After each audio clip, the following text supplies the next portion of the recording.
Mirëmbrëma, mirë se vini në emisionin në Shënjestër, mirë se vini në News 24. Emisioni në Shënjestër këtë mbrëmje do të ndale tek një aksion i SPAK për goditjen e grupit të strukturuar kriminal të drejtuar si pas këtij institucioni nga vëllezërit Alex dhe Jetmir Pepa, ndërkohë vllai i tretë Lulzimi dyshohet se po ashtu të jetë i përfshirë në veprimtari kriminale.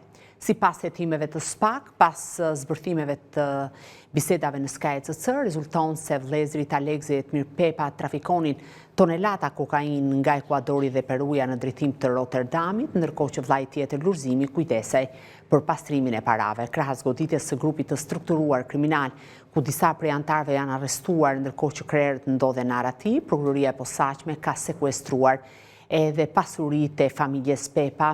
Bëhet fjalë për pasuri në vlera miliona euro dhe për llogaritën të paktën sipas një shifre të parë deri në 12 milion. Po kush është grupi strukturuar kriminal, si arritën të bëheshin të fuqishëm jo vetëm në trafikun e lëndëve narkotike të llojit kokain nga vendet e Amerikës Latine në drejtim të vendeve të Bashkimit Evropian, po si arritën ata të siguronin tendera me vlera miliona euro leje ndërtimi e po ashtu ajo çfarë në fakt është edhe më e frikshmja, shkonin deri tek planet për të rrëmbyer drejtorë të bankave në Shqipëri për shkak se ju kishin humbur para në shuma të konsiderueshme. Do të flasim pikërisht për këtë lidhje të krimit me biznesin e ndoshta edhe me politikën. Përpara se t'ju prezantoj me të ftuarit e mi këtë mbrëmje, do të shkojmë në një dokumentar të përgatitur nga stafi i emisionit në Shënjestër, aty ku për herë të parë do të zbardhen edhe disa nga bisedat mes antarëve të grupit të strukturuar kriminal dhe mes dy vëllezërve, Alex dhe Jetmir Pepa, e po ashtu do të dalin në dritë detaje tronditëse se si ky grupim përdorte njerëz të armatosur për të grabitur apo për të nxjerrë sasi të mëdha të drogës nga porti i Rotterdamit dhe jo vetëm. Ndjekim materialin dhe kthehemi për bisedë në studio.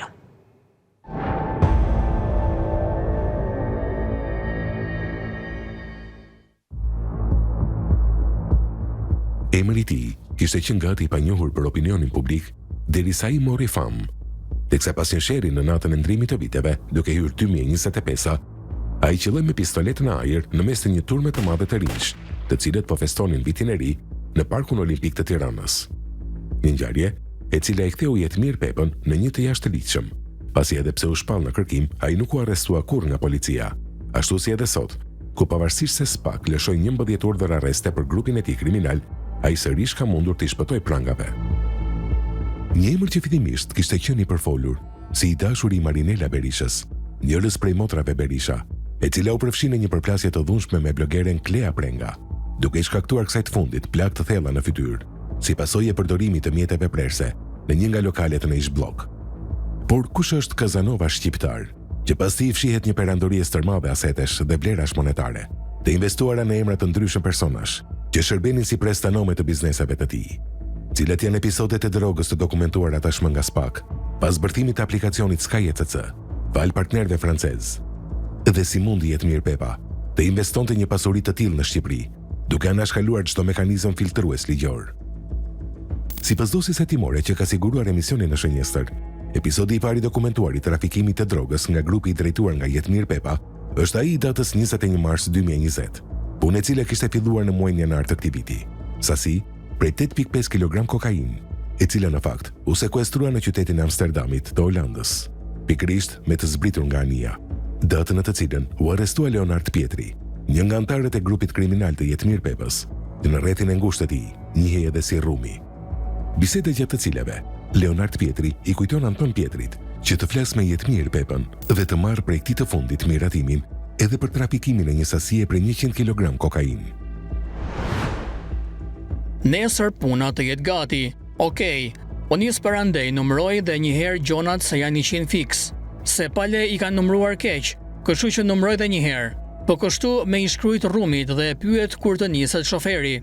Por edhe pse grupi kriminal kujdesej shumë që të mos linte gjurmë dhe kështu të shpëtonte antarët e saj nga policia në vendet ku ata trafikonin lëndë të narkotike, faktet treguan që kohë pas kohe antarë të kësaj organizate ranë në kurthin e organeve ligjzbatuese, ashtu siç ishte edhe fati i keq i Leonard Pietrit, për të cilin tashmë fillon dhe bluan mendimet se si ta nxjerrin nga qelia. Ndërkohë që ajo çka rezulton nga hetimet si dhe bisedat në SKCC midis antarëve të grupit është se ata kishin një pakt midis tyre, marrëveshje e cila pranonte se antarët e grupit kriminal do të paguheshin midis tyre për çdo ngarkesë. Por kjo vlente vetëm nëse ngarkesa nuk kapej nga policia. Në të kundërt, nëse ngarkesa binte në duart e policisë, ata nuk paguheshin. Ndërsa gjatë bisedave për lirimin e Leonard Pietrit, ata kujdesen po kështu, që të mos lënë shenja gishtash në ngarkesat me drogë, por të përdorin doreza. Një tjetër episod i trafikimit të drogës nga ana e grupit kriminal të drejtuar nga Jetmir Pepa është edhe ai, kur përpiqen të nxjerrin një sasi kokaine nga një port në Holland. Këtu, ku një rol kryesor ka Alex Pepa, vëllai i Jetmir Pepës, që mban edhe generalitetet Shkëlqim Pepa. Alex Pepa, që ndërsa flet me vllajën e tij Jetmirin, i qang ti të fundit hallin se mezi po mbledh borxhet. Kjo me sa duket nga persona të tjerë të cilët kanë pjesën e tyre në ngarkesën ku sasin kryesore të drogës e ka Jetmir Pepa dhe grupi i tij. Nga sa kuptohet, Alex Pepa e drejton operacionin e mbledhjes së parave të drogës nga Dubai e Emirateve të Bashkuara Arabe. Aty ku me sa duket, grupi i drejtuar nga vëllai i tij ka bazën dhe bashkëpunon me të tjerë shqiptar ose të huaj, të cilët edhe ata kanë pjesë ose kanë paguar sasinë e tyre të drogës që do të jetë në të njëjtën ngarkesë me atë të grupit të drejtuar nga Pepa, gjë që lihet të kuptohet edhe nga dirhanet që Alex Pepa po mbledh ndërkohë në Dubai. Dirhane që të ekuivalentuara me paratë shqiptare janë diku te 330 milion lek. Episodi i dytë i kokainës, Jetmir Pepa flet me vëllain e tij Alexin dhe i dërgon foto të anijes. Ai thotë që ngarkesa është gati, si dhe janë marrë masat me qëllim për të realizuar nxjerrja e drogës nga porti. Por gjatë bisedës Alex Pepa alias Shkëlqim Pepa shpreh shqetësimin se ndërkohë nuk po mbledh dot parat. Kam 30 milion euro nga puna dhe akoma nuk po mundem t'i mbledh. Mora edhe 15 milion dirhan, t'i kem këtu në Dubai. Një tjetër episod dhe i dyti i dokumentuar pas sekuestrimit të ngarkesës së parë prej 8.5 kg në kryeqytetin holandez të Amsterdamit në fundin e muajit mars të vitit 2020 është ai i trafikimit të një sasie prej 1018 kg lëndë narkotike të llojit kokain nga Peruja drejt portit të Rotterdamit të Hollandës. Episod që mban datën 7 dhe 8 prill të vitit 2020, pra vetëm pak javë pasi dështuan në tentativën e parë. Ngarkesa e cila mbërriti në portin e Rotterdamit me një anije kolumbiane, ndërsa lënda narkotike ishte fshehur në një enë frigoriferike që përmbante lëng frutash të ngrira. Vlera e shitjes në treg ishte mbi 1.3 milion euro. Ku në bazë të zbulimeve të kryera nga SPAK dhe partnerët e huaj, Alex Pepa rezulton të jetë krahu i djathtë i vëllait të tij Jetmir Pepa, si dhe njeriu kryesor që koordinon trafikun e drogës në emër të grupit. Po kështu, ai është pika ndërlidhëse me shtetas të huaj, me të cilët krijon kontakte, si dhe kryen biseda për çështje droge. Një nga këto biseda është edhe me një person të njohur me nofkën Super Gang, ku të dy flasin për ngarkesë për 120 kg kokain. Alex Pepa bisedon me Super Gang për një sasi kokaine për 120 kg. I një të gjithë vëlla, kështu punojmë fort bashk. Bie i pari, kam të dytin. 3 grupe kam, 7 vjet kur s'kam ngel pa punë. Punën e parë vëlla e kam bërë në Valencia në vitin 2010, pastaj në Rotterdam, test me 120 kg kokain, s'kan kontroll. Nesër në mëngjes mbërrit anija, si duket deri tani në mëngjes do bëj punën dhe nga dreka kur të shkarkohet anija jon. Në një tjetër bisedë që me sa duket ka lidhje me të njëjtën ngarkesë, Alex Pepa, ndërsa flet me një person të paidentifikuar deri më tani nga policia, jep detaje interesante lidhur mbi mënyrën se si po kamuflohet sasia e kokainës si po bëhet gati të lëvizë me anije. Këtu, ku në bisedë shfaqen edhe antarët e tjerë të grupit, të cilët edhe ata mbajnë nofkat e tyre, por që pas këtyre nofkave fshihen bashkëpunëtor të zellshëm, të cilët janë të kudogjendur në punët e sindikatës kriminale të krijuar nga Jetmir Pepa dhe familja e tij, siç është Albert Pietri, që mban pseudonimin Zeus, apo Florian Marku, i njohur si Barcelona It's Back. Ndërkohë, që nga sa kuptohet në bisedën që Alex Pepa bën me personin e paidentifikuar, sasia e drogës ka mbërritur në destinacionin final dhe është gati për të shkarkuar. Bisedë gjatë të cilës kuptohet edhe padurimi i bashkëbiseduesit, ndërsa Alex Pepa përpiqet ta qetësojë, duke i thënë se gjithçka po shkon sipas planit të dakorcuar më herët, dhe se pjesa e tyre e drogës mund të vënojë disi në shkarkim, pasi është në kutitë e fundit të ngarkesës. Alex Pepa flet me një person të pa identifikuar. Janë 1800 kuti për të shkarkuar. Çdo gjë është gati, thjesht presim të shkarkohen. Kutia jonë është shumë poshtë. Do vënojnë pak sa të shkarkohen. Në pritje jam, kur të zbresin e dim fiks. Por ndërsa qetësojnë njëri tjetrin, dhe Alex Pepa ka pikërisht detyrën të ruajë nervat e tendosura dhe t'i japë durim antarëve të tij të grupit, por edhe ortakëve të tjerë që kanë pjesën e tyre të kokainës në ngarkesën që sapo po zbret në port, këtu me sa duket, nisi edhe brend dyshimi se diçka nuk po shkon siç duhet. Këtu, ku pasi kontrollit të ushtruar nga autoritetet të doganore, lind dyshimi se ngarkesa mund të jetë spionuar, dhe bashkë me ngarkesën mund të jenë spionuar edhe ata vetë. Alex Pepa dyshon të një kontroll që po kryhet ndërkohë në anije. Ky inspektimi i zonës vjen vetëm kur kutia është e spionuar. E morën kutinë, është tip-off. Than mos kapin çunat, se janë me armë, janë holandez vëlla. Fusin GPS ata dhe ta plasin, hapin kutijat. Dyshimi se malli mund të jetë spionuar, tashmë sa vjen dhe nuk është më i tillë. Por një e vërtet, që fillon të dhëmbë drejtuesve të operacionit të trafikimit dhe kalimit të drogës në portin e Rotterdamit, të cilët shikojnë përpara syve të tyre se si ngarkesa zbulohet nga organet e ligjzbatuese holandeze. Dhe po kështu, shikojnë të kalojnë përpara syve miliona euro të humbura me një dorë, shqetësim të cilin Alex Pepa i shpreh edhe bashkëbiseduesit të tij, të identifikuar si super gang. Ky fundit, i cili nga ana e tij tregon se autoritetet doganore holandeze nuk kanë pasur informacion vetëm mbi mallin, por edhe se ku ishte fshehur në anije, gjë që rri dyshimin te ai dhe Alex Pepa se ata janë spionuar nga njerëz me të cilët kanë bashkëpunuar. Alexi shpreh shqetësim të identifikuarit si super gang. Malli mund të jetë ndaluar. Ata kanë ditur dhe pozicionin e saktë të ngarkesës në anije dhe është njoftuar dogana. Pres lajme shtesë, paguaj shpenzimet nëse është kapur. Bëhet fjalë për rreth 1 ton kokainë. Gjatë bisedës midis tyre, duke mos e fshehur dot pikëllimin për këtë humbje të madhe të sasisë së drogës, por edhe të parave, pa përfshirë këtu shpenzimet dhe djersën për ta sjellë kokainën deri në portin e Rotterdamit, Alex Pepa, duke biseduar me personin e identifikuar si super gang, përmend edhe një person, të cilin ata e thërrisnin si Qerosi. Ku ai që do ta merrte drogën ishte Perri, nipi i Qerosit. Por këto sigurisht nuk janë episodet e vetme të trafikimit të drogës nga Amerika e Jugut drejt Evropës të grupit kriminal të drejtuar nga Jetmir Pepa dhe vëllai i tij Alex Pepa, i njohur edhe si Shkëlqim Pepa, ku dyshimet janë në fakt se kreu i grupit është Alex Pepa dhe pastaj vinte i vëllai Jetmiri. Një familje në fakt e lidhur me krimin e organizuar, dhe sidomos me trafikun ndërkombëtar të lëndëve narkotike, e përbërë nga 4 vëllezër, midis tyre edhe Urim Pepa, që thuhet se ka ndërruar jetën në një aksident rrugor, por që në bazë të komunikimeve në Sky ECC, del se ishte në përplasje me vëllezërit e tij për paratë e drogës. Bisede gjatë të cilave ata shkëmbejnë me njëri tjetrin, foto të sasive të drogës, të parave, të lëvizjeve të anijeve, si dhe shënime për çdo sasi apo ngarkesë kokaine të nisur. Ku siç tham deri më tani, Prokuroria e posaçme dhe partnerët ndërkombëtar kanë arritur të dokumentojnë 8 episode të trafikimit të lëndës narkotike nga ky grup kriminal me bazë familjare gjaku, drogë e cila kishte gjithmonë si destinacion të saj portin e Rotterdamit në Holland, ku nëse do marrin për bazë vetëm sasitë e sekuestruara, ato janë shumë të vogla, në krahasim me ato që e kaluan traun e portit, ku grupi arriti të trafikojë brenda periudhës janar-tetor 2020 afërsisht 7.5 ton kokainë. Kokainë e cila nisi nga Peruja dhe pasi kalonte portet në Amerikën e Jugut, e fshehur në mënyra të ndryshme, bërrinte në Evropë, aty ku e priste një grup tjetër që merrej me infrastrukturën e shpërndarjes. Por ai që duket si episodi më i rëndë dhe shpreh më së miri natyrën e vërtetë të grupit kriminal, është ai humbjes së një sasie të madhe parash në një nga bankat prestigjioze të nivelit të dytë, që ushtrojnë aktivitetin e tyre në Tiranë. Humbje e konsiderueshme parash për të cilën dy vëllezërit Pepa akuzojnë noteren RK, e cila sipas tyre ka bashkëpunuar në zhdukjen e sasisë së tyre prej 4 milionë euro. Ku gjatë një bisede që Jetmir Pepa zhvillon me vëllain e tij, Urim Pepa, ata bën plan të marrin peng pa administratorët e bankës. Alex Pepa flet me vëllain e tij Jetmir Pepa.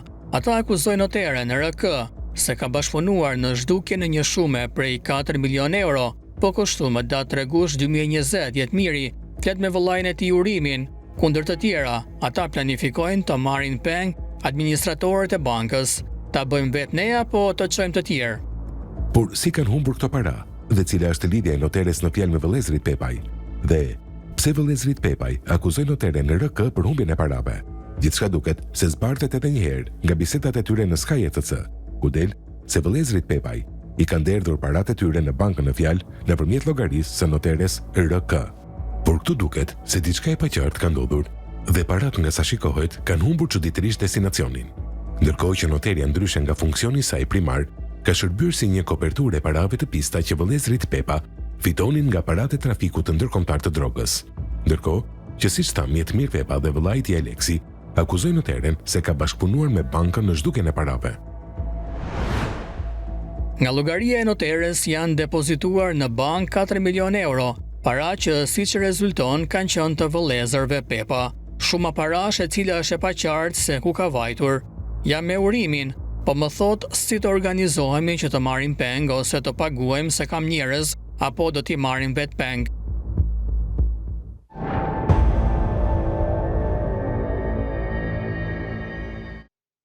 Jemi rikthyer live në emisionin në Shënjestër. SPAK ka deklaruar se ka goditur ose ka mundur të identifikojë të paktën 8 episode të trafikut të kokainës dhe vlera e sasive të trafikuara llogaritet në miliona euro. Do t'jem në këtë mbrëmje për të biseduar me Fation Amedinin nga Iniciativa Globale. Mirëmbrëma Amedini, mirë se erdhe. Mirëmbrëma Klodi, faleminderit. Dhe Andi Borën nga Sken Krimi në NTV Televizion. Mirëmbrëma Andi, mirë se erdhe. Mirë Klodi. Në fakt ju ndoqët pjesën e parë dokumentarit, njoftimi i SPAK është publik, por po ashtu emisioni në Shënjestër ka mundur të sigurojë detaje të tjera që në fakt ishin edhe të tmerrshme për arsye se ndër të tjera vëllezërit Pepa diskutonin edhe për mundësinë e rrëmbimit të drejtorëve të një banke të nivelit të dytë, për shkak se ju ishte zhdukur një shumë e konsiderueshme prej 4 milion eurosh. Por përpara se të shkojmë tek këto detaje të rënditse, duhet thënë dhe duhet ta sqarojmë më pas nëse drejtorët janë marrë peng ose jo. Andi, a mund të më thuash se ku u bë i njohur Jetmir Pepa, sepse vllai tjetër i tij, Aleksi, duket sigurisht një personazh më në hije, ndonse konsiderohet nga prokurorët si koordinatori dhe organizatori kryesor i trafikut të drogës. Nëse ne do ta kishim lexuar vetëm pak ditë më parë këtë njoftim të SPAK-ut, qoftë edhe dosjen, do na shëron si një bombë që kush është ky personazh. Por jo, vitin e kaluar në ndërrimin e vitit të ri 2024-2025, në një nga këto lokalet luksoze ku zhvillohen mbrëmjet festive, qyllon me pistolet për shkak të një incidenti, shpallet në kërkim në atë moment, por sigurisht ka dhe një histori tjetër e cila më tepër shkon tek një histori showbizi me dy motrat Marinela dhe Antonella Berisha, të cilat patën një përplasje me një nga të ashtu quajturit influencer, blogere, po i themi emrat modern të historisë, ku në nga lokalet në Tiranë që luan, motrat Berisha kanë qelluar me një mjet prerës, cilët i lanë edhe një shenjë dhe aty doli edhe në skenë emri Jetmir Pepës, si një person i cili u dyshuaj që mund kishte pasur lidhje me dy nga vajzat, palkundërshtare në të histori, kështu që dua të them aty doli fillimisht emri Jetmir Pepës si një person i cili mund kishte burime të mëdha parash të cilat vinin nga aktiviteti i drogës jashtë Shqipërisë. Çfarë ka ndodhur? Kjo dosje e SPAK, e cila vjen sot Pa shkuar tek dosja e SPAK-ut, pra shërbeu ky moment një zënk mes disa vajzave për të nxjerrë në pa ose për të identifikuar atë që mund ta konsiderojmë si një bos i dyshuar droge, deri në atë moment autoritetet ju thoni që nuk kishin informacion lidhur me aktivitetin e këtij personazhi, të vëllezërve të tij të tjerë, të cilët njëri është në kërkim dhe tjetri është i arrestuar. Kjo na çon një debat tjetër që ka apo nuk kanë informacion autoritetet për personazhe saktuar që un kam përshtypjen kanë informacione të mjaftueshme. Autoritetet shqiptare ligjzbatuese për këta individ, por ndoshta nuk ka qenë momenti i dur për t'i goditur, momenti i dur me sa duket erdhi nga prokuroria posaçme SPAK, përse nuk ishte goditur deri në atë moment, duhet kuptojmë diçka. Të gjitha këto historitë po na i sjellin s'ka si do ishte tmerrësisht shumë e vështirë sot për të goditur grupe të tilla kriminale nëse në një moment të caktuar prokurorisë posaçme SPAK nuk do të kishin ardhur përgjimet nga SkyCC dhe Encrochat, se ku do ta mësonim ne një episod të marsit të vitit 2020 që këta trafikonin lëndë narkotike, apo të datës 7-8 prill të vitit 2020 që trafikonin 1 ton kokainë nga vendet e Amerikës Latine drejt portit të Rotterdamit në Holandë. Flasim pak për detajet, Andi, ju tha që kjo dosje na dëshmon çfarë na tregon, ndryshe nga grupet e tjera kriminale, çfarë ishte karakteristik për këtë grup të strukturuar, të dyshuar, duhet thënë. Ka diçka interesante këtu, sepse këtu të gjithë drejtuesit, po themi, të grupit janë 4 vëllezër. Alex Pepa, kam përshtypjen dhe Shkëlqim Pepa, është emrin e lidhjes se ka Shkëlqim, po. Lulzim Pepa dhe Uri Pepa, vllai i 4, i cili kam përshtypjen ka ndërruar jetë në një aksident rrugor rreth vitit 2021 dhe ky i fundit, paktën me sa di ka pasur përplasje edhe me vëllezërit, me sa duket pasuria e madhe e cila përftoi nga aktiviteti kriminal i kokainës, e cila me sa duket lund dronin nga Amerika e Jugut drejt Evropës miliona e miliona euro, solli dhe përplasje mes tyre. Dhe dy drejtuesit kryesor, po them që her njëri dhe her tjetri, sepse themi që është grupi kriminal i drejtuar nga Jetmir Pepa, por ka dyshime që mund të ketë qenë dhe Alex Pepa, kreu i grupit kriminal. Dhe kjo nuk ndodh rastësisht, Klod, të paktën nga informacionet që ka mund, ndonjëherë autoritetet edhe të vendeve europiane e kanë të vështirë të identifikojnë se kush mund të jetë aktori kryesor i një grupi kriminal. Shpesh ai që është më kryesori është më në hije. Edhe mënyra se si kishin organizuar do thotë që kishin arritur të siguronin nga ky aktivitet lidhje deri në Amerikën Latine, ku siguronin në çdo moment që ata kanë pasur nevojë për tregun e brendshëm evropian për të shpërndar lëndë narkotike, sasitë e nevojshme. Sigurisht, viti 2020 duket sikur rezulton një vit i vështirë për industrinë kriminale të vëllezërve Pepa, pasi sekuestrohen njësër sasish të lëndës narkotike të llojit kokain. Për shkak të pandemisë, dhe ne kemi diskutuar disa herë këtë çështje, besoj dhe Fationa bie dakord. Sepse lëvizjet kanë qenë të kufizuara, ata kanë qenë të detyruar të lëviznin në drejt porteve dhe që sigurisht është më e vështirë që ti të identifikosh një nga faktorët, ka dhe shumë faktorë të tjerë, kishë ndërtuar grupe të mirëfillta rreth 3 grupe të cilat ishin aktive për nxjerrjen e sasive të kokainës nga porti. Duhet kuptojmë një gjë këtu me të gjithë shikuesit që nuk është e vështirë sot që ti të ndërtosh një grup, le të themi, kriminal në Evropë dhe të ndërtosh qoftë edhe marrëdhënie financiare, aty ku ti do porosisësh lëndën narkotike, sepse njerëzit gjenden. E vështira e kësaj historie është sa zotësi ke ti të ndërtosh një grup i cili është i aftë për të nxjerrë sasinë e kokainës nga porti. Kërkon njerëz të cilët marrin një guxim dhe zakonisht këta marrin 12 deri në 13% të vlerës e cila del. Kështu që nëse do të dalin 100, le të themi, kilogram, 100 pako kokain, 12 deri në 13 pako i merr pikërisht grupi i cili do nxjerrë kokainën nga porti. Kështu paguhen pra. Kjo është forma me cilën ku ishte fshehur apo kamufluar. Kjo është forma. Këta kishin siguruar deri në 3 grupe. I kishin djemt gjithë një gati për ta bërë këtë histori, por me sa duket tradhtia ishte nga GPS-at dhe nga autoritetet. Ja, do shkojmë aty. Fationa, 4 vëllezër, në fakt ne kemi diskutuar shumë për grupet e dyshuara kriminale, po 4 vëllezër një herazi në trafikun e drogës nuk e kishim hasur. Bëhet fjalë për Lulzim Pepën, që është më i madhi prej tyre, Urimi i cili nuk jeton më për shkak se ka ndruar jetë në një aksident në 2021, më pas janë 2 më të vegjëlit, Aleksi dhe Jetmiri, të cilët duket se janë edhe aktorët kryesor sa i përket organizimit të trafikimit sasive të mëdha të lëndëve narkotike, ndërkohë 2 vëllezërit e tjerë dyshohet se merreshin me pastrimin e parave në Shqipëri, duke ndërtuar një perandori siç ishte shoqëria Pepa Group dhe më pas edhe shoqëri të tjera apo biznese të tjera në hoteleri e tjerë me radhë. Çfarë ka bërë përshtypje në këtë grupim kriminal? Fakti që janë 4 vëllezër apo kishte disa teknika dhe mënyra të reja që nuk i ke hasur më parë në punën tënde? Kludi, përsa i përket çështjes se ishin 4 vëllezër edhe më vonë 3 vëllezër, mua kjo nuk ka bërë përshtypje me thënë drejtën. Se po të shikosh edhe gjitha dosjet edhe gjitha informacionet që ne kemi për grupet kriminale shqiptare, thelbi apo bërthama një grupi është gjithmonë familja.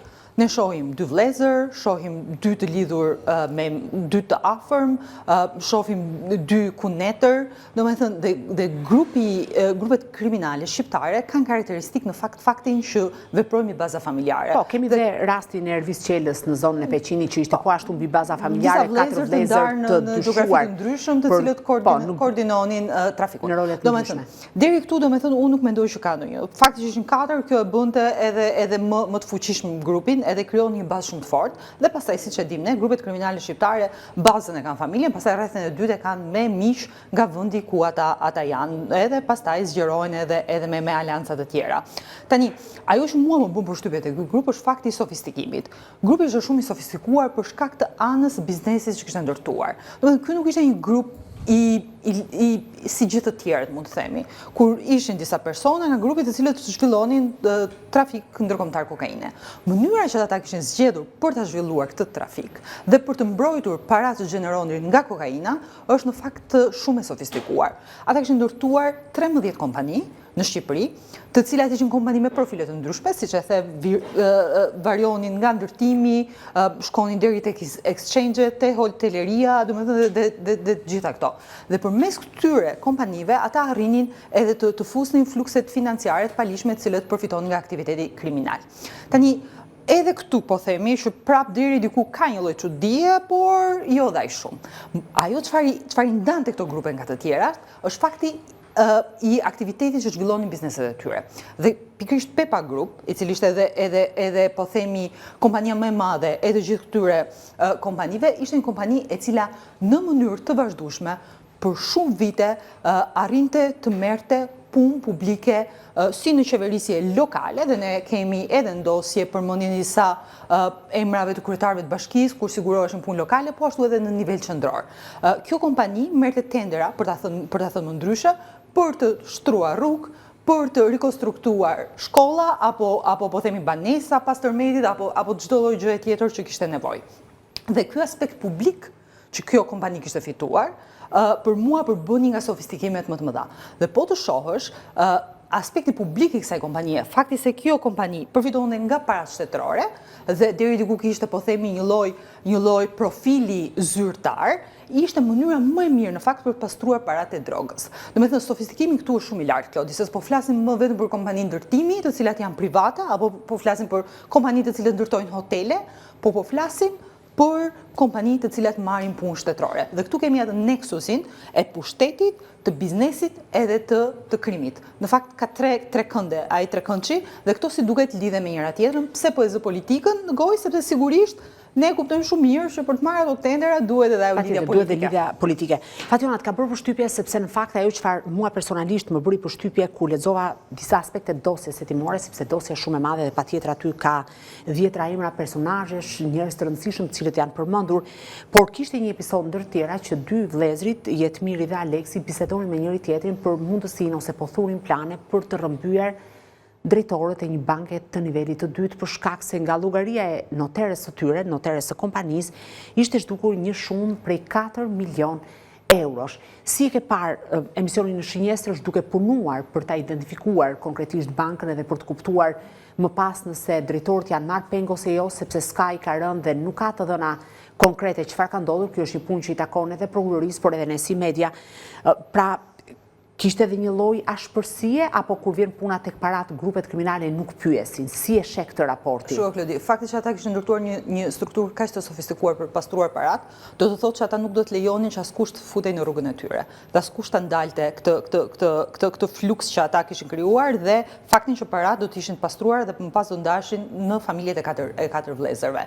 Dhe nëse del dikush edhe aq më tepër me 4 milionë euro, që është një shumë e konsiderueshme, atëherë këto lloj grupesh kriminale as nuk do të hezitojnë fare që të mendojnë pengmarrjen, të mendojnë vrasjen, të mendojnë të gjitha gjërat. Problemi, pyetja ishte aty, do ta marrni vetë apo do të paguajmë të tjerë? Po kjo pastaj janë detaje teknike. Detaje teknike, tu ndaj historia, që do merrej. Dhe ky grup tregonte kapacitetin për të përdorur edhe dhunën ekstreme, dhe ka dhe kapacitetin në fakt për të organizuar vrasje apo rrëmbime sipas rastit. Dhe Klodi, ne kemi parë këtë, me thënë të drejtën. Ne kemi parë këtë, e kemi parë edhe në rastet dosjeve të tjera, kemi pengmarrje biznesmenësh, të cilat duke se ka ndodhur në domë. Nëse referohesh Akshit, Geron Tmeçe, ka qenë biznesmeni i cili zyrtarisht me dëshmi është rrëmbyer. Kemi zyrtar publik të cilët flitet se janë rrëmbyer, po ende nuk janë të konfirmuara. Domethënë, janë grup kriminal, Klodi. Në fund të ditës, pavarësisht se strukturët bukur që ngren, dhe kjo i bën të rrezikshëm. Fakti sepse krijojnë këtë lloj strukturën si grupe biznesi, si grupe që bëjnë punë publike, me rekorde të mira historike të kompanive të tyre, dhe në thelbin e tyre, ata i kanë ndërtuar këto kompani për të pastruar fitimet e parave të palishme. Shumë dakord, patjetër, por çfarë më shqetëson mua si qytetari i këtij vendi ka të bëjë me faktin që ka dyshime që sipas vëllezërve Pepa në biseda që ata shkëmbejnë me njëri tjetrin që noterja e kishte trahtuar dhe po bashkëpunonte me bankat. Si e shikon këtë rolin e bankave? Duhet të ketë një alarm të kuq për milionat e parave apo në exchange të cilat mbeten pa kontrolluar, se do flasim dhe për exchange. Kjo në fakt është pyetje shumë e mirë, Klodi, sepse ne ndonjëherë domethënë harrojmë edhe rolin që duhet të ketë. Por shumë noteret janë një lloj roli publik, të cilët kanë një rol shumë të madh për të bërë edhe sinjalizimin në rast se ata shikojnë veprimtari të cilat mund të jenë kriminale. Nëse ata kërkohet që të noterizohet e këta veprime të cilat ata mendojnë që mund të gjenerojnë nga parat të cilat mund të jenë krimit, mund të jenë korrupsionit, sigurisht ata kanë detyrë ligjore që të shkojnë dhe të sinjalizojnë pranë autoriteteve përkaqëse ligjzbatuese të cilat më pas do të marrin masa. Tani, sa e bëjnë këtë gjë? Dhe e shikojmë me këtë dosje se sa e vështirë është për ta bërë këtë gjë. Shikoni tani se sa pa mbrojtur mund të ndihet një notere, përpara një grupi që sharkullon miliona euro, përpara një grupi... Nuk është rasti sepse noterja është e dënuar për mashtrim me 12 vite burgim, por po flasim po thua parimisht. Noterja është parimisht. Atëherë, pavarësisht se kush do të ishte noterja dhe për çfarë. Noterja a do të kishte forcën që të sinjalizonte dhe raportonte këtë grup? Unë nuk mendoj dhe nuk di ndonjë rast në Shqipëri, nëse më korrektoni, kur noterët kanë shkuar pranë institucioneve dhe kanë raportuar. Kjo ishte pyetja për borën. Sepse dhe pse? Ka raste, sepse këtë duhet, pra ne po diskutojmë për një grup të dyshuar kriminal, por nga ana tjetër harrojmë të gjithë të pjesën e institucioneve. Noterin, bankën, institucionet financiare që duhet të ngrejnë flamujt e kuq, institucionet që japin tendra publik dhe do flasim pjesën e dytë. A kemi raste, Andi, të jetë sinjalizuar, të ketë patur një të bërtitur të madhe nga këto institucione për parat që kanë rrjedhur edhe kanë qarkulluar? E nisim duke thënë thjesht jo, nuk ka. Nuk ka sepse... Pak nga noteret, Andi, sepse nga bankat edhe ka pasur raste. Po më shumë ka pasur raste, për shumë po të shikohet rasti Koza Nostrës. Nëse nuk gaboj janë 18 milion euro të cilët u përpoqen që të kaloheshin përmes një banke shqiptare dhe aty pati një sinjalizim nga banka e nivelit të dytë dhe ato para u konfiskuan deri në fund nga shteti shqiptar dhe sot janë konfiskuara pasi u sekuestruan. Dhe banka deri diku janë kurse noterët për mua, po, është vërtet, është institucion më i madh dhe është institucion ndonjëherë që ka varësi. Për shembull, aq më tepër nëse ti je filial një banke të madhe, po themi që nuk je një bankë shqiptare, por ke një filial tjetër, atëherë përgjegjësia është edhe më e madhe. Por unë mendoj që më të pambrojtur këtu janë avokatët, noterët, llogaritarët, ata njerëz të cilët nuk e kanë këtë lloj strukture siç e ka banka. Apo bashkëpunëtor. Ata bëjnë edhe bashkëpunëtor. Patjetër. Shtrohet diskutimi. Janë realisht të pamundur për ta denoncuar apo thjesht bëjnë bashkëpunëtor dhe unë nuk mendoj që kanë mbrojtje të caktuar. Rasti që thot Andi, kur ka 0 raste, atëherë si do bëjmë unë i pari, pa e ditur nuk e merr për sipërfare, nuk e merr për sipërfare çështjen, është shumë e thjeshtë. Është dhe kjo është domethënë po i futet një risku kur askush tjetër nuk e ka shtruar rrugën më përpara për treguar se si bëhet kjo. Dhe unë mendoj që këtu duhet bëhet diskutimi, sepse noterët janë element shumë të rëndësishëm. Janë njerëz zakonisht rëndësishëm dhe me eksperiencën që kanë nuk hasin ndonjëherë një veprim i cili vjen nga një aktivitet kriminal. Por fakti a e raportojnë dot ose jo, çfarë dispozitash u vë shteti shqiptar në dispozicion, çfarë garancish, se ne po themi edhe një dëshmitar i drejtësisë bëhet dëshmitar i drejtësisë në një bazë të kushteve, të cilat i jepet garancive për veten, për familjen. Po në rastin e këtyre personave dhe mendoj që këtu duhet të shtrohet diskutimi. Andi, kemi informacion nëse drejtorët e bankës së nivelit të dytë janë marrë penga apo jo, është duke hetuar prokuroria në këtë drejtim, do t'i thras për të marrë pyetje? Prokuroria që është duke hetuar, se kjo është fakt është pjesë e dosjes se të tentosh të marrësh peng administratorin, sepse administratori i cili sohet aty të një banke të nivelit të dytë në Shqipëri do thotë është një gjë e madhe, sepse këtu ka diçka, ka dy momente, një fakti që grupi kriminal po tenton ta marrë peng për 4 milion euro të cilat i janë zhdukur dhe sigurisht do duhet të hetohet nëse ka pasur bashkëpunim mes bankës, që kryesisht të rol kryesor e merr administratori, sepse ne dim që shifrat e mëdha shkohet tek zyra drejtori që trokitet për të marrë konfirmimet dhe në raport me noterën. Dhe sigurisht unë kam përshtypjen që kjo është një histori që do shkojë drejt një zbardhje. Nëse janë marrë apo jo nuk e di, sepse do të kujtojmë në 2020-2021 kur ka ndodhur këto episode, nuk mbaj mend të ketë pasur ndonjë, le të themi, edhe njoftim apo sinjalizim nga policia e shtetit për rrëmbimin të ndonjë administratori banke. Unë nuk e kujtoj dot. Sepse kjo është edhe problematika që ne hasim. Ne kemi njerëz të rrëmbyer, kemi funksionar publik të rrëmbyer, të cilët nuk arrin nuk kanë denoncuar, patjetër. Kështu që diçka do kishte mund të ketë ndodhur. Çudi nuk është që dhe mund të ketë ndodhur. Tani dua të ndalem vetë tek një episod tjetër, Andi dhe Fationa më ndihmoni dhe më pas do shkojmë në publicitet. Në mes pasurive të sekuestruara është Oxford Hotel, që është në pronësi aktuale të familjes Pepa. Më herët ka qenë Villa Alba, pra shndruar në Oxford Hotel, është blerë nga një çift bashkëshortësh të moshuar, të cilët kanë patur një kalvar të gjatë përplasjesh me familjen Pepa dhe e kanë ndjekur nga afër, kanë shkuar, kanë denoncuar në prokurorinë e Tiranës, për një kohë të gjatë prokuroria e Tiranës e ka zvarritur këtë çështje. Për sa kohë tashmë ka të dhëna konkrete në lidhje me pasuritë e familjes Pepa, të vëllezërve dhe po ashtu pjesëtarëve të tjerë. A mendoni që edhe ky rast i tjetërsimit të pasurive përmes shantazhit dhe dhunës do duhet i bashkohet çështjes kryesore? Tani këtu ne hym në një histori dhe bën shumë mirë që e hap. Ta diskutojmë shkurtimisht që ndoshta mos marrin edhe shumë kohë për të japim ca teza. Tjetërsimi i pronave të ndikuara nga grupet kriminale me individë të ndryshëm të cilët kanë punuar në për hipoteka, në për kadastra, ma beso është masive. Dhe një rast të tillë kam përshtypjen ditë më mbrapa ka për ta dëshmuar dhe dosja Akshit. Dosje tjetër, të cilën kemi pasur, një dosje nga Shijaku, ku domethënë ndikimi shkon deri tek një zyrtar i Agjencisë Shtetërore të Kadastrës, Mozi, i cili merr guximin, nxjerr nga kadastra dokumentat më të vjetra të Provincës së Shqipërisë. Dosjes të Aleksandr Lahos, i njohur me novkën Rumi. Dhe nxjerr nga kadastra shtetërore librat e kohës, domethënë të viteve 1928 deri në vitet 1954, mos gabojmë diçka e tillë për të qenë korrekt, po janë shumë të hershme. Këto janë, le të themi, baza kryesore se si janë regjistruar dhe njihen pasuritë në Shqipëri. Ato kanë dalë dhe nuk janë rikthyer më atje. Pra, grupet kriminale. Do të përpasoj pronat e shqiptarëve janë zhdukur. Janë manipuluar. Ka kaluar nga dora. Kur themi janë zhdukur, ka ikur pronësia se nuk ka nevojë për shumë gjëra Fatjona, mjafton të fshihen ca numra dhe pronat iki. Sigurisht Lodi, ajo që ne po shohim edhe që Andi e thot para mirë. E ke bërë pak vizën shtrem, thoshte aty. Se ke bërë drejt kur e falsifikonte. Në këtë nivel kemi arritur. Kjo është vjedhja e qytetarëve. Kjo është domethënë mënyra se si qytetarët abuzohen, persekutohen në këtë vend dhe kjo është tani me të drejtë bëm pyetjen o Klodi, duhet të hapet kjo çështje për pronarët të cilët duket që është rrëmbyer prona e tyre përmes këtyre manipulimeve. Unë them patjetër, sepse çfarë bën Spaku? Spaku në fund duhet bëj drejtësi, është institucion drejtësisë dhe bërja drejtësisë për ata njerëz të cilët është rrëmbyer prona është thelbësore.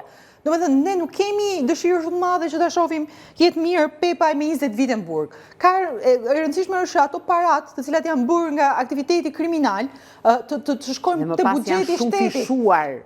Nga tenderat publik. Nëse sekuestrojnë prona, në rregull jemi, nuk ka ndonjë rëndësi nëse dënohet pastaj 5 apo 15, këto janë detaje. Dhe unë mendoj që krim të organizuar, po i ke marrë pronat, i ke prerë krahët.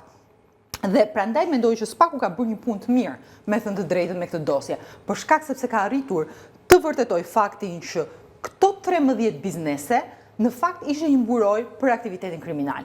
Sepse po ta shikosh me shumë zgjuarsi, edhe vëllezërit e kishin ndarë aktivitetin.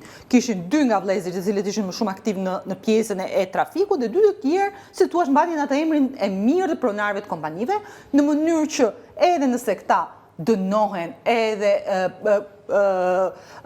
hetohen nga institucion, pasuria mbetet, atëherë paguajnë avokat mirë, marrin dënime të tipit 3, 5, 6, 7 vite dhe në rregull jenë në fund ditës pastaj për ato çfarë ke punuar ato arrin ti trashëgosh. Dhe kjo duhet të ndryshojë. Prona duhet të sekuestrohen. Kjo na duhet ne tu jipen atyre njerëzve të cilët janë rrëmbyer, edhe ato të tjera pastaj të kalojnë buxhetin e shtetit.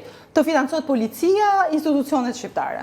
Fatjona, një nga hallkat që përdoret për pastrimin e parave është edhe janë pikat e këmbimit valutor ose exchange siç ne i njohim.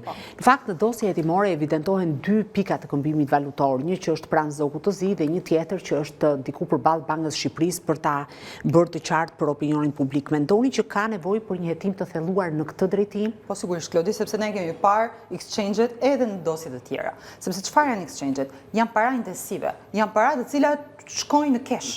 Dhe sigurisht që kur ti ke shumë para në cash, dhe bën shkëmbimin, atëherë është shumë e lehtë për ta pastruar paranë, sepse është para e cila jepet në kesh në mënyrë që të kthehet në një monedhë tjetër.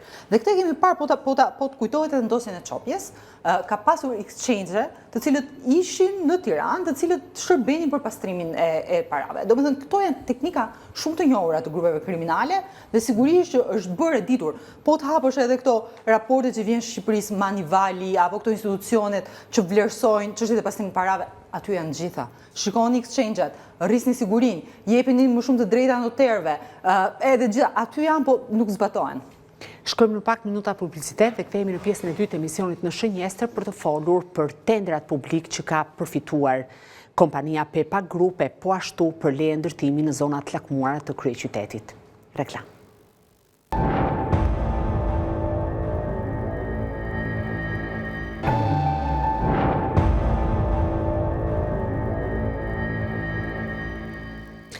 Si arrinte kompania Pepa Group të fitonte tendera në vlera miliona euro e po ashtu si arrinte të siguronte leje ndërtimi në zonat më të lakmuara të Tiranës. Bëhet fjalë për pasuri maramëndse të cilat janë sekuestruar nga ana e SPAK, do të ndjekim një material që flet pikërisht për bisedat mes vëllezërve Pepa të cilët dyshohen si krerë të një grupi të strukturuar kriminal që trafikonte kokain e që parat e pistat të drogës investoheshin në ndërtim dhe jo vetëm, por po ashtu kishin shtrirë duart, pra ky grup kriminal kishte shtrirë duart edhe në parat publike. Ndjeki materialin.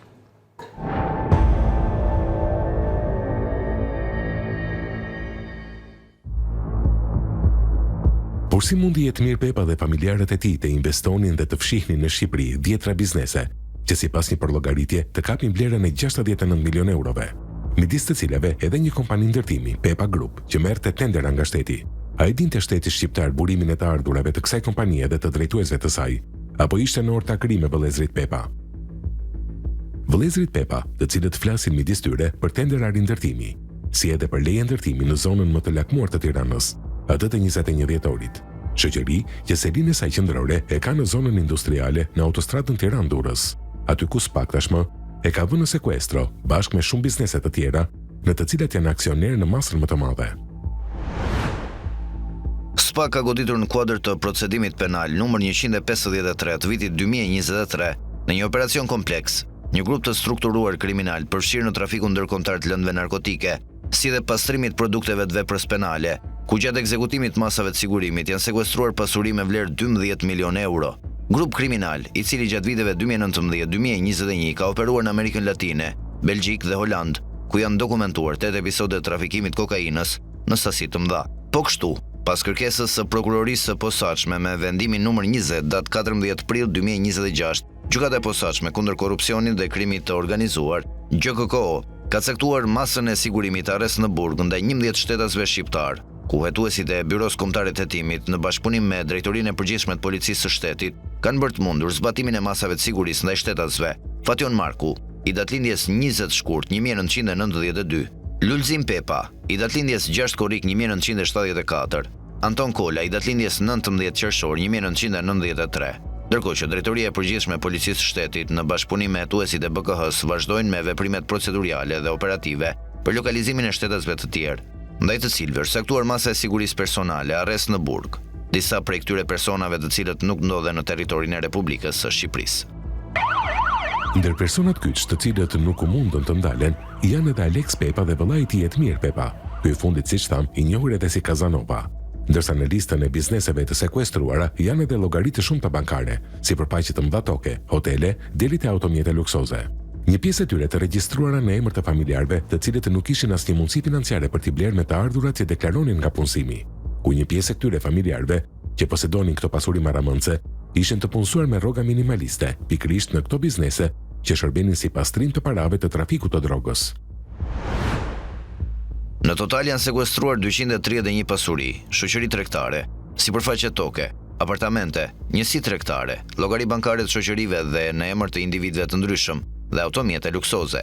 Konkretisht, pasuritë e sekuestruara janë: Shoqëria Pepa Group, me seli qendrore në Kashar, kilometri 6, autostrada Tiranë-Durrës; Shoqëria Hec Arsti, me seli qendrore në Shkodër, Fiers; Shoqëria BIV SHPK, me seli qendrore Lezhë, Rubik, fshati Fan, ku 50% të aksioneve i përkasin ortakut të Pepa Group; Shoqëria Shëngjini 2013 SHPK, me seli qendrore Lezhë, në masën 50% të cilat i përkasin ortakut të Pepa Group; Shoqëria Oxford Hotel SHPK, njësia bashkiake numër 1, duke përfshirë çdo pasuri të luajshme dhe të paluajshme, asete, të drejta ndaj të tretëve, pjesë e kapitalit të shoqërisë; Shoqëria Mason Nuve Aesthetics, me seli qendrore në Tiranë; EDKAL SHPK, me seli në Ishull Shëngjin, me emrin tregtar Soluna e të tjerë. Por cilat janë bizneset në të cilat vëllezërit Pepa kishin investuar dhe i kishin fshehur në emër të familjarëve të tyre? Cili ishte mekanizmi që ata kishin zgjedhur për të pastruar paratë e trafikut të ndërkombëtar të kokainës? Sipas SPAK, asnjë nga bizneset në emër të familjes Pepa nuk e justifikon burimin e ligjshëm të ardhurave. Kjo bazuar në të gjitha të dhënat e punësimit që kanë lidhje me drejtuesit e këtyre bizneseve, ka ku del se një nga vëllezërit Pepa nuk e justifikon burimin e të ardhurave nga punësimi në Shqipëri në 10 vitet e fundit. Kjo krahasuar me investimin që ai ka bërë në biznese të ndryshme, ku sipas SPAK konkretisht të ardhurat e personave të poshtë përmendur kanë qenë të jetë modeste, ndërkohë që ata rezultojnë se ata kanë krijuar veprimtari tregtare, të cilat nga tërësia e hetimeve dhe mungesa e mjeteve financiare konsiderohen si mënyra për të fshehur burimin e paligjshëm të financimit të pasurive të krijuara përmes skemave fiktive të fshehura në veprime juridike. Shtetasi Lulzim Pepa nga muaji mars 2012 deri në muajin tetor 2025 ka qenë i punësuar në disa subjekte private, sikurse në subjektin Pepa Group, ku në total është paguar me pak bruto në vlerën prej 104 milion lekësh të vjetra. Shtetësia L Pepa për të njëjtën periudhë është paguar me pak bruto në vlerë prej 35 milion lekësh të vjetra. Shtetësi Urim Pepa për periudhën dhjetor 2012-maj 2021 në total është paguar me pak bruto në vlerën prej 93 milion lekë të vjetra. Shtetësia B Pepa për periudhën nga muaji tetor 2015 deri në tetor 2025 në total është paguar me 53 milion lekë të vjetra. Shtetësia Jetmir Pepa rezulton se për periudhën nga muaji korrik 2019 deri në tetor 2025 ka qenë i punësuar në një subjekt privat dhe në total është paguar me 50.000 lekë të vjetra. Shtetësi Lek Pepa nga muaji dhjetor 2011 deri në maj 2012 është paguar në vlerën prej 99.000 lekë të vjetër. Shtetësia V Pepa në total është paguar nga muaji dhjetor 2012 deri në gusht 2025 në vlerën prej 55 milion lekësh të vjetra. Ndërsa shtetësia Lex Pepa nuk rezulton të ketë qenë i punësuar në Shqipëri, ashtu si shtetësia B Pepa që nuk kishte histori punësimi.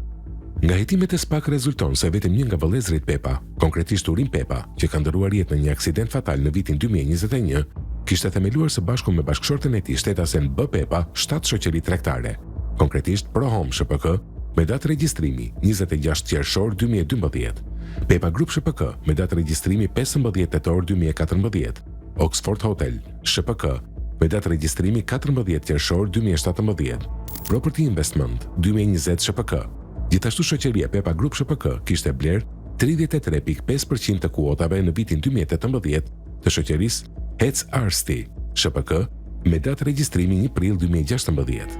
Dhe në vitin 2022 po kështu kishte bler 50% të kuotave të shoqërisë IUV ShPK me datë regjistrimi 1 janar 2023.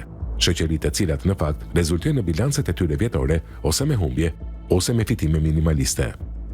Por edhe pse pas vdekjes së bashkëshortit në aksidentin tragjik të ndodhur më 19 maj 2021 në Mamurës, një pjesë e rëndësishme e kompanisë Pepa Group i kaluan shtetases B Pepa dhe fëmijëve të tyre. Në fakt SPAK ka zbuluar se të gjitha asetet kontrolloheshin nga Lulzim Pepa, i cili ndërkohë menaxhonte të gjithë pasuritë e vëllezërve në emër të familjes. Referuar ekstraktit historik të QKB-s, ortakët e shoqërisë Pepa Group ShPK kanë qenë shtetasit Urim Pepa dhe bashkëshortja e tij shtetësia B Pepa. Pas vitit 2021, kur shtetësi Urim Pepa ndroi jetë, ortakët e shoqërisë u bën shtetësia B Pepa dhe fëmijët e saj me 25% të kuotave secili, por de facto të gjitha shoqëritë në emër të familjarëve Pepa u menaxhuan nga vllai i madh i familjes Pepa, ku pronar janë të gjithë vëllezërit Pepa, konkretisht nga shtetësi Lulzim Pepa. Edhe këtu platforma që nxori zbuluar se kush ishte në të vërtetë menaxheri i pasurive të vëllezërve Pepa u bë Sky ECC, si edhe nga prokurat e vitit 2022, ku pavarësisht se administratore e këtyre pasurive ishte motra e tyre shtetësia V Pepa, të gjitha veprimet në emër të shoqërisë Pepa Group ShPK autorizoheshin nga shtetësi Lulzim Pepa, ashtu si në një tjetër prokur të vitit 2023, ku administratorja dhe njëkohësisht ortake e shoqërisë Oxford Hotel ShPK ka emëruar si përfaqësues të përgjithshëm shtetasin Lulzim Pepa, duke dhënë kështu atij jo vetëm të drejtën e administrimit, por në thelb të gjitha të drejtat vendimarrëse që u takojnë ortakëve të shoqërisë tregtare. Por po kështu, pasurinë në emër të tyre apo të familjarëve nuk kanë vënë vetëm vëllezërit Pepa, por edhe bashkëpunëtorët e tyre në aktivitetin kriminal të trafikut të ndërkombëtar të drogës, siç është edhe rasti i Albert Pietrit. Albert Pietri delse ka investuar në pasuritë paluajtshme në Shqipëri në emër të tij, si dhe të familjarëve, duke themeluar shoqëri të ndryshme me qëllim pastrimin e parave të ardhura nga trafiku i kokainës. Konkretisht, ai posedon prona të paluajtshme në zonat të shtrenjta të Tiranës, si dhe në Himar, po kështu është i përfshirë në transaksionet komplikuara bankare, duke hapur biznese të reja si exchange, beach bare e të tjerë.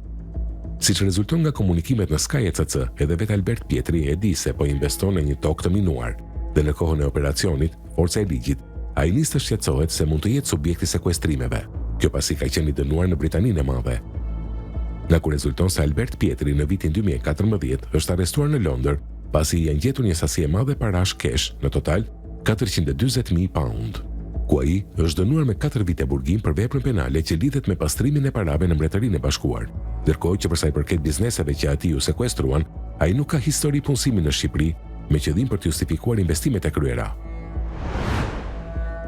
Duke ju referuar gjitha akteve dhe provave të nënshtruara këtij hetimi, rezulton se aktivitetet tregtare të shtetasit Albert Pietri dhe familjarëve të tij ka nisur pas vitit 2018 dhe në vazhdim. Vit i cili, ashtu siç provohet edhe nga komunikimet në Sky ECC, është periudha kur shtetasit Albert Pietri në bashkëpunim me familjarët e tij ka filluar pastrimin e parave nga të ardhurat nga aktiviteti kriminal në fushën e trafikimit të lëndëve narkotike. Gjithashtu, dyshohet se shtetësi Albert Pietri ka qenë i përfshirë në veprimtari kriminale dhe zotron emrin e tij dhe të familjarëve të tij, pasuri shpërpjesëtimore në raport me nivelin e të ardhurave apo fitimeve nga veprimtaritë e lishme deklaruara prej tyre.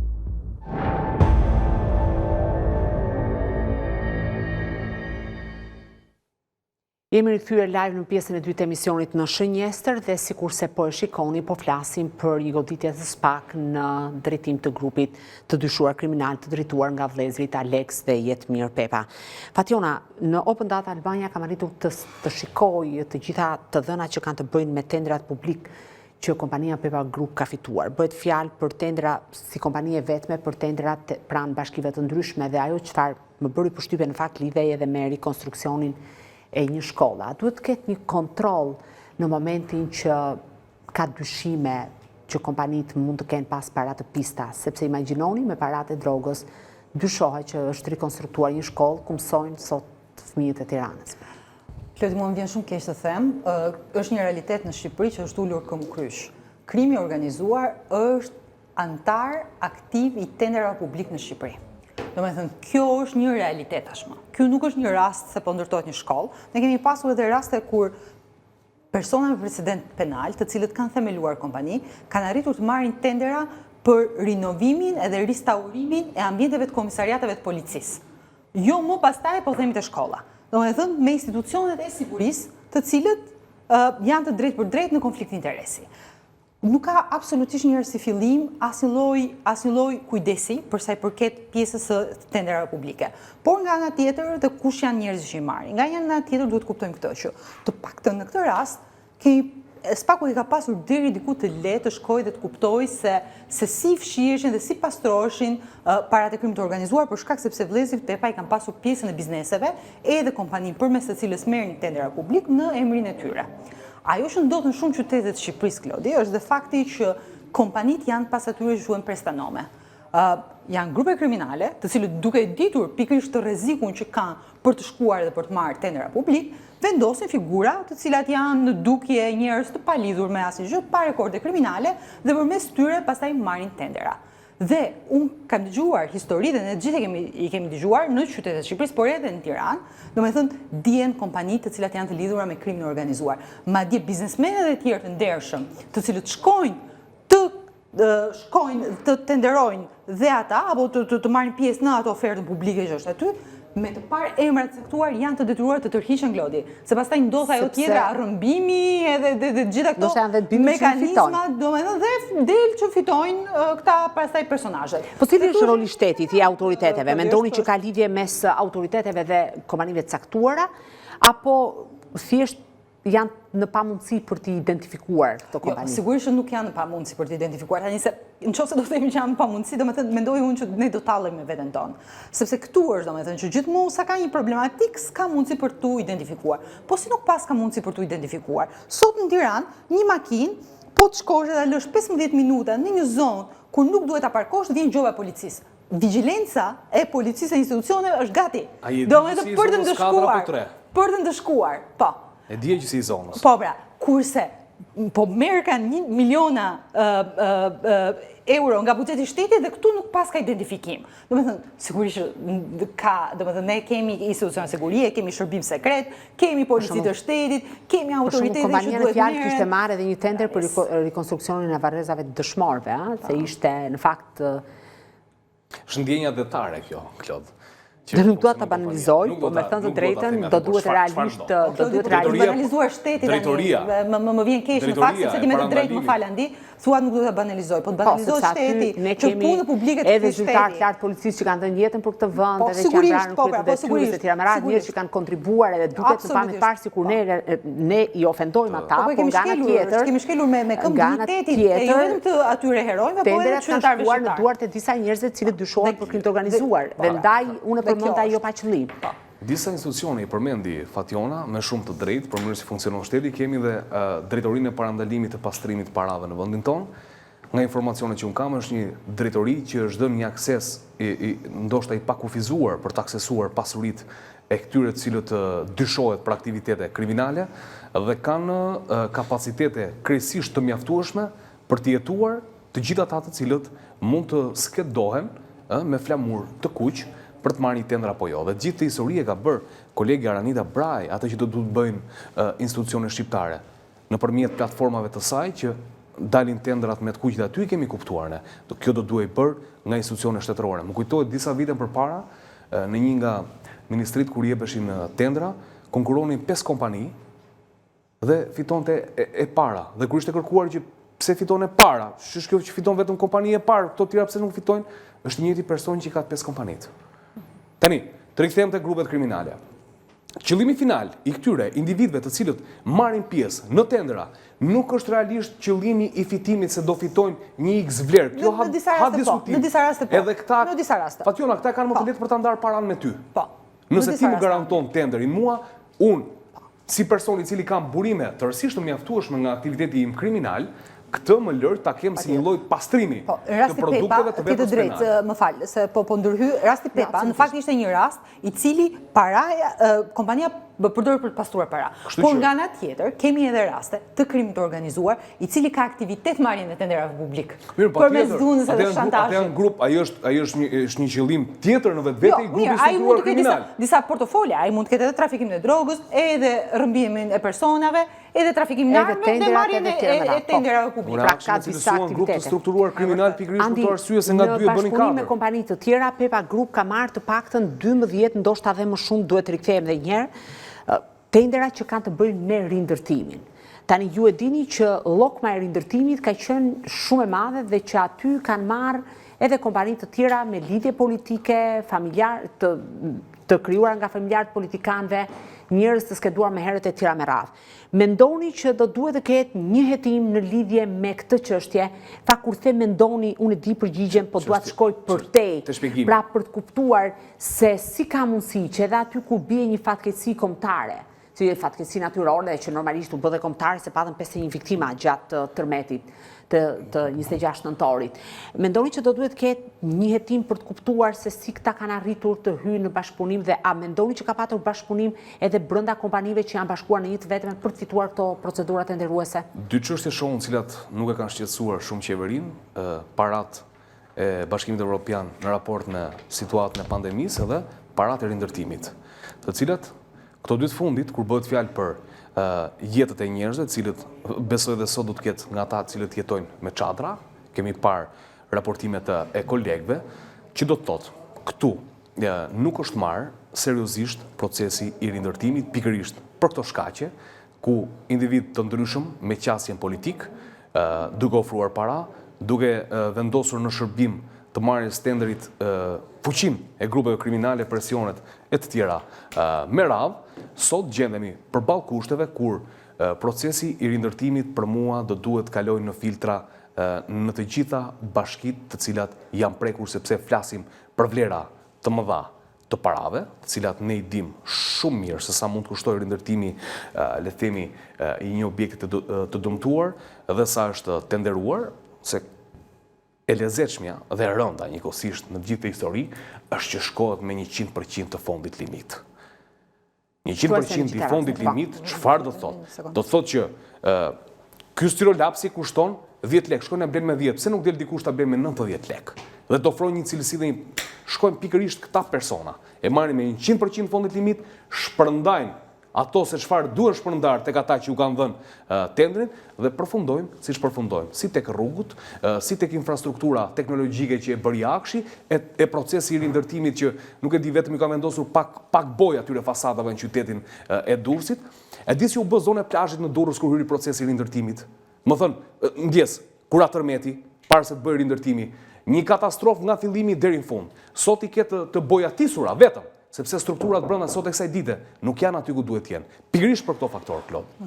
Fatjona, tek lejet e ndërtimit ndalemi pak se jemi drejt fundit edhe. Lejet e ndërtimit ndalemi, po sepse aty se ti çfarë bëri, domethënë më ra një detaj shumë interesant në sy, po kërkoni një për të ndërtuar tek zona 21 dhjetorit dhe vëllezërit shkëmbenin në aplikacionin e koduar të gjitha dokumentat që duheshin, shpresoni që do e merrin lejen e ndërtimit, më pas unë pash edhe në të gjithë dokumentat që kishin fituar lejen e ndërtimit, kishin bërë madje edhe ndërtesa dhe ne kemi folur shpesh për kullat që janë ndërtuar me parat e kokainës.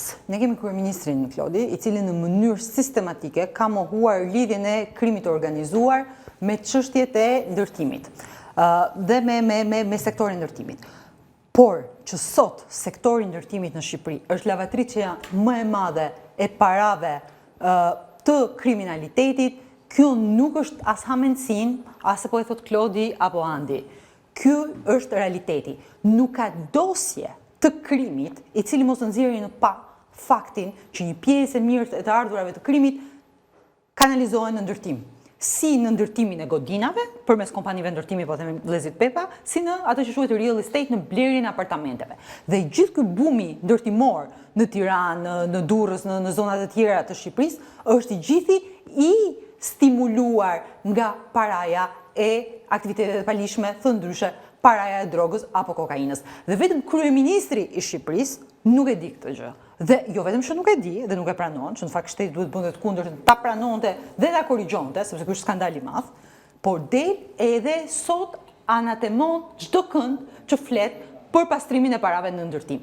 Si pasojë e pastrimit parave të palishme në ndërtim, ne kemi këtë Tiranë që shohim sot. Ne kemi këtë kaos urban që kemi sot. Ne shohim që në çdo cep të lirë ndërtohet një pallat dhe këto janë shkatruar qytetin. Dhe e bërë një lidhje shkurtër, krimi organizuar ka shkatruar sot qytetet dhe plazhet shqiptare. Dua të ndalim pak edhe më gjatë këtu dhe më pas do kaloj për një çështje tjetër pak minuta me Andin. Fatjona, përmendeshin në dosje shumë kryetarë bashkish me emra, disa prej cilëve mendoj që kishin kontakte në forma të ndryshme me vëllezrit Pepa. Do duhet në këndvështrimin tuaj të ketë një hetim edhe në... E bëra shpesh këtë pyetje gjatë kësaj mbrëmje sepse pa shumë aspekte. Do duhet të thirren nga SPAK të pyeten, të shikohen dokumentat e tenderave? Sepse Klodi ka një element. Pse krimi organizuar te tenderat? Krimi organizuar është te tenderat për shkak të faktit të korrupsionit kryesisht. Një biznesmen i cili ka një kompani serioze që ka investuar për sa i përket ndërtimit, nuk do të shkojë dhe do të japi funksionarit parat që ja jep krimi organizuar. Dhe sigurisht funksionarët e ndryshëm lokal apo dhe qendror përfitojnë rrushfet nga tenderat të cilët u japin krimit organizuar. Dhe pas një lloji dyshimi që duhet të hetohet. Ajo që duhet hetohet tjetër është edhe ndikimi këtyre personave në procese zgjedhore, Klodi.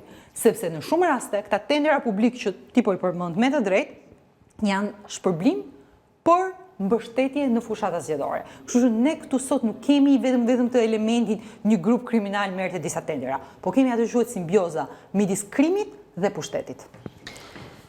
Andi, do dalemi pak, nëse regjia do më ndihmoj, do duhet ta heqim këtë titullin, sepse do ndalemi pak tek ngjarja më e fundit që ka ndodhur në qytetin e Lezhës dhe konkretisht në Ballddre, aty ku Kreshnik Mujeci dhe bashkëshortja e tij u ekzekutuan në një atentat mafios. Ka pasur ditën e sotme zhvillime sa i përket hetimeve në lidhje me këtë çështje. A mund na i bësh me dia, Andi, të gjitha detajet e reja në lidhje me këtë ngjarje të rëndë dhe më pas të flasim pak edhe për motivin? Policia nëpërmjet kamerave të sigurisë dhe metodave proaktive arriti ta dokumentonte të gjithë këtë ngjarje, të paktën në njërën prej kamerave të sigurisë, duket qartë momenti kur një automjet i zi, Volkswagen Polo, pa targa, shkon paralel automjetit që shtatë dhe qillojnë. Në një moment caktuar, zbresin nga automjeti autorët e vrasjes, djemë të rinj, qillojnë në drejtim, si që kemi parë që është mbushur makina automjeti që shtatë që përdornin viktimat me plumba, dhe më pas largohen. Janë të maskuar, Andi, në pamje që ju keni parë, apo janë... Jo, kam përshtypjen që janë të pamaskuar me çfarë unë kam kuptuar në një shikim të parë të videos. Megjithatë janë gjetur edhe sot, është gjetur në shtëpinë e shtetasit BK, është gjetur automjeti Volkswagen Polo, por me targa. Më thënë ishte vendosur targat, megjithatë policia ka arritur ta identifikojë, ka gjetur edhe veshjet cilat janë përdorur nga autorët. Kjo makinë, mos gabojmë, ishte marrë me qira në zonën e Rinasit dhe ishin ndruar më pas edhe targat nga motra e njërit prej të dyshuarve, të paktën çfarë rezulton nga hetimi deri tanishëm. Atëherë mund ta them dhe specifikisht se çfarë thotë policia e shtetit, që nga veprimet hetimore rezultohet se shteta si FM ka marrë automjetin tip Volkswagen Polo, të cilin motra e tij e kishte marrë me qeranërinë, si ka hequr targa dhe në bashkëpunim me njërin nga dy shtetasit e shpallur në kërkime kanë përdorur për t'i prerë rrogun dhe për qelluar në drejtim të automjetit me cilin lëvizin shtetasit Kreshnik dhe Gentiana Mujeci. Pas krimit e ka çuar automjetin në banesën e shtetasit BK dhe e ka fshehur duke mbuluar me bar me qëllim humbjen e gjurmëve, gjithashtu me pretendimin se automjetin e tij shtetasit BK e kishte identik dhe të rregullt. Kanë ndjekur një skem ndoshta e dobët për Pra, Florin Villa, njëri nga personat e dyshuar dhe të shpallur në kërkime, ka marrë këtë automjet në Rinas, në qera, përmes motrës tij dhe më pas e ka përdorur në ngjarje. Këtë skeme kemi parë, automjetin e kemi parë dhe në rastin e Renis Dobrës, që ne ka pasur në studio, në fakt. Në lidhje me motivin, vazhdon prokuroria të jetë e bindur që ka të bëjë me gjakmarrjen? Kam përshtypjen po, sepse referohet pikërisht vrasjes së Gens Mhillajt në vitin 2016, në atë kohë një çështje e cila në dukje motivi është ndoshta pak i dobët për shkuar dhe një vrasje për shkak të një informacioni që unë kam, një bllokim rruge, një përplasje mes Gens Mhillajt dhe vëllezërve Mujeci, e teksa disa ditë më pas vritet Gens Mhillaj, ku sipas familjes së le të themi Mhillajve autorët do të ishin vëllezërit Mujeci, por çfarë cilët më pas morën pafajësinë, mos gabohem? Morën pafajësinë në shkallën e parë, në tetor të vitit 2019, çështja shkon në apel për shkak të një ankimimi që bëri prokuroria e Shkodrës në atë kohë për shkak të vendimit të pafajësisë në shkallën e parë. Megjithatë, dhe ky ankimimi i prokurorisë rrëzohet nga gjykata e Shkodrës, ndërkohë që në 31 tetor të vitit 2024, gjykata e lartë kërkon që çështja të shkojë për gjykim. Çfarë do thotë? Vendimi i gjykatës lartë sigurisht krijon dyshimin që mënyra se si është gjykuar çështja në dy shkallët e para të gjyqësorit në Shkodër tregon që diçka ka çaluar. Unë do doja shumë sot Klod për të thënë të paktën edhe në raport me policinë dhe në raport me prokurorinë dhe gjykatën. Do doja shumë që nga ana e policisë së shtetit të dilte një deklarat që të thotë nëse njëri nga autorët ka qenë në përgjim apo jo, dhe nëse në përgjime është folur për një ekzekutim të mundshëm të Kreshnik Mujecit. Do doja të ishte një deklaratë sqaruese. Nuk ka problem, le të thonë që nuk ka qenë apo jo, nuk na shqetëson kjo. Ngjarja ka ndodhur sot. Për ta sqaruar për opinionin publik, njëri nga tre personat e dyshuar në lidhje me këtë ngjarje, dyshohet që ka patur një përplasje në qytetin e Shkodrës dhe ka qenë në kërkim pikërisht për këtë ngjarje dhe njëjti automjet që është përdorur në atë ngjarje, është përdorur edhe në atentatin mafios ndaj Kreshnik Mujecit dhe bashortes së tij Gentiana, kështu që aty kanë qenë përgjime të dyshuar që në fakt do duhet të sqarohet, duhet të themi që dy personat e tjerë të shpallur në kërkim janë djali i Gens Mhillajt Renato dhe nipi i tij që duhet të themi Renato Mhillaj në atë kohë ishte jo më shumë se 14 vjeç kur u vra babai dhe vendimi i gjykatës, se këto do ta pyes me Fationën, vendimi i gjykatës ndonse ju dha pafajësi vëllezërve Mujeci, nuk u pranuan nga familja Mhillaj. Nga prokuroria e Shkodrës, nëse kanë arritur të gjejnë të gjitha pra ju thoni faktet që mund të parandaloj kjo ngjarje. Ka dy momente, po patjetër sepse në rast se prokuroria e Shkodrës ka identifikuar të gjitha, le të themi, provat që mund të ngarkonin me një fakt penal, me vrasje, vëllezërit Mujeci apo qoftë Kreshnik Mujeci dhe ai sot do duhet të ishte pas egrove, kam përshtypjen që ngjarja do parandalohet sepse nuk pres të ndodhë e njëjta gjë që ndodhi me Sokol Mjacën që vrau Artur Leshin, kam përshtypjen mos gabojmë, Arben Leshin, ndjes, në burgun e Peqinit. Tani nuk pres të ndodhë e njëjta histori. Unë prisja të ishte i pasekurat të vuante, por në rast se nuk i ka gjetur dhe nuk ka pasur fakt të na thotë kush janë të dyshuarit e tjerë. Pra kush e kreu vrasjen e Gens Mhillajt, po thoni? Sepse është e pasbardhur i bie. Sepse kjo ka hapur një sak të tmerrshme gjakmarrje mes dy familjeve. Midis dy familjeve, është edhe e treta, se është edhe bashkëshortja tani se ajo ka familje. Sepse këto vrasjet i bëjmë mbi bazë kanoni, që është një lloj çmendurie më vete, kjo se s'dua ti hyj fare. Fatjona, shkurtimisht, jo dua ta sqaroj këtë gjë. Në fakt nuk jam shumë e informuar. Jo, po të pyes vetëm për një detaj, një moment. Kam arritur bashkë me Andin të shikojmë një pjesë pamjeve filmike dhe autorët e dyshuar të cilët janë të shpallur në kërkim, janë lehtësisht të identifikueshëm, dalin pa maska, pa doreza, të veshur me t-shirte, krejt lehtësisht kryen një vrasje, tamam përditshmërinë e tyre dhe ndërkohë vritet ndër të tjera edhe një grua. Ju e lexoni këtë si një mllef, si e lexoni me syrin një gazetari që merret me çështjet që kanë të bëjnë me dështimi i komunitetit. Dhe kur flas dështim, nuk është vetëm dështimi i institucioneve, që foli edhe Andi për sa i përket dështimit të institucioneve, por një komunitet nuk përbëhet vetëm nga institucionet. Institucionet janë një pjesë. Dhe ne dim shumë mirë që në çështje të mbreta siç është ajo e gjakmarrjes, edhe pjesë të tjera të komunitetit duhet marrin rolin e tyre. Ne e dim që ka pasur raste kur komuniteti, grupet të ndryshme që janë ndërtuar, kanë arritur edhe të bëjnë atë që quhet falje e gjakrave, kanë arritur domethënë që të shuajnë e të sheshojnë këto sherre të cilat sjellin domethënë këtë situatë absurde, domethënë tragjike dhe absurde në të njëjtën kohë me gjitha elementet që përshkruan. Dhe unë mendoj që të shkollat, punonësit social, komunitetet, fqinjët, çdo njëri tjetër nuk e ka bërë detyrën e vet në atë komunitet. Por ama Fatjona, nëse kjo që thot Andi ka patur një përgjim nga një prokurori që flitet për plane për të kryer vrasje dhe nuk është reaguar, tu ka nevojë për përgjegjësi institucionale. Po unë mendoj, Klodi, që sot domethënë ajo që thua ti të rinjt duket se janë duke vërtitur rreth një modeli dhe janë duke gravituar drejt modelit kriminal, drejt asaj glorifikimit që ne po shohim të krimit organizuar. Domethënë ne si shoqëri jemi në atë fazë kur grupet kriminale konsiderohen si njerëzit më të rëndësishëm të komunitetit. Dhe kur ne shohim se si pasurohen edhe se si e marrin këtë pasuri, edhe e shfaqit dhe nuk ka si thua aksione të marra kundër tyre. Kështu që mendoj që në të gjitha dimensionet kjo është një ngjarje shumë e rëndë, që jo vetëm institucionet kanë dështuar, por edhe komuniteti dhe shoqëria, edhe të gjithë njerëzit afërm të viktimave dhe agresorëve. Faleminderit Fatjona Medini për kontributin në Shënjestër, faleminderit Andi Bora, të nderuar teleshikues, ky është emisioni në Shënjestër për këtë mbrëmje. Bashkë ritakohemi të martën e ardhshme në orën 19:30. Deri atëherë, natë e mirë.